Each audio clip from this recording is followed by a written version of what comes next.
Dans ce chapitre, nous allons particulièrement nous intéresser aux graphiques des fonctions du second degré, et donc à leurs paraboles. 5 caractéristiques sont importantes à retenir pour les paraboles. Parlons de la première qui s'appelle la concavité. La concavité d'une parabole, c'est le sens de cette parabole.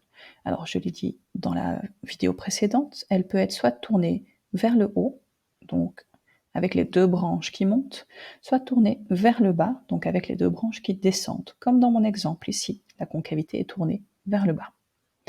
Deuxième caractéristique, ce qu'on va appeler l'axe de symétrie. Donc l'axe de symétrie, c'est la droite qui coupe en deux parties superposables notre graphique. Ici, vous le voyez, l'axe de symétrie est dessiné en pointillé. Cet axe de symétrie dans une parabole sera toujours vertical, parce qu'elle est tournée soit vers le haut ou vers le bas. Et donc, il va toujours être perpendiculaire à l'axe des x, et donc la meilleure façon pour le repérer, pour le représenter, c'est d'écrire la valeur de x en laquelle il coupe cet axe. Et donc l'équation sera toujours de la forme x égale, ici, x égale 2, vu que l'axe de symétrie passe en 2 sur l'axe des x. Troisième caractéristique, on va parler du sommet de la parabole. Le sommet de la parabole, c'est le point où la parabole change de sens. Donc elle cesse de monter pour descendre. Ou l'inverse, elle cessera de descendre pour monter. Donc le sommet, il peut être soit en haut, soit en bas. Et on va donc dire que c'est soit un maximum, comme dans notre exemple, soit un minimum. Ici, les coordonnées de notre sommet sont 2, 4, comme sur ce graphique. Et c'est donc bien un maximum.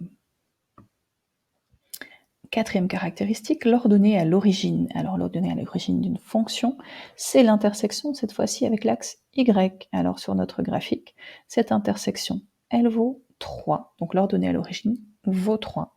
Pour la trouver, si on avait l'équation, on remplacerait dans l'équation x par 0, parce qu'il s'agit du point en fait de coordonnées 0, 3.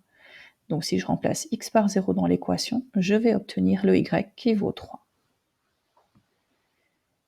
Et enfin, dernière caractéristique, les racines. Alors ce qu'on appelle les racines, comme pour un arbre, les racines c'est là où il se plante dans le sol. Et donc ici les racines c'est l'intersection avec l'axe des x, qui représenterait le sol dans mon image. Et donc les racines ici sont moins 2 et 6. Les racines, dans ce cas-ci, étant sur l'axe des x, elles ont donc comme y toujours 0. Donc leur hauteur, leur y, vaut 0.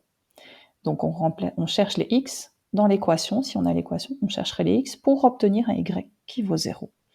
Ma parabole, chose particulière ici, elle a donc 2 racines.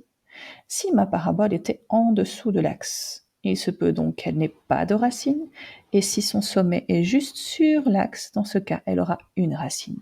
Donc 3 possibilités, soit notre parabole n'a pas de racine, soit elle en a une, soit elle en a 2. Voici donc les 5 caractéristiques d'une parabole.